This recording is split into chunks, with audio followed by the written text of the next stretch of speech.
മീൻ ready. 3 spoon മുളക് പൊടി, 1 spoon കുരുമുളക് പൊടി, 4 സ്പൂൺ മഞ്ഞപ്പൊടി, 1/2 സ്പൂൺ കായപ്പൊടി, ഇഞ്ചി വെളുത്തുള്ളി മിക്സ്.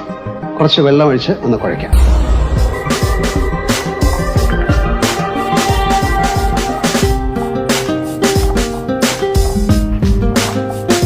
അധികം വെള്ളമാക്കാതെ കുഴയ്ക്കുക.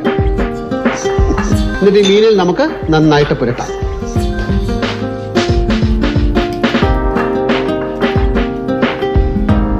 മീനിൽ നന്നായി പുരട്ടിയ ശേഷം കുറച്ച് സമയം നമുക്ക് ഫ്രിഡ്ജിലാണെങ്കിൽ ഒരു 20 മിനിറ്റ്, പുറത്താണെങ്കിൽ ഒരു 45 മിനിറ്റ് വെളിച്ചെണ്ണ ഒഴിച്ച് വേണം ഇത് കുക്ക് ചെയ്യാൻ. കുറച്ച് കരിവേപ്പില,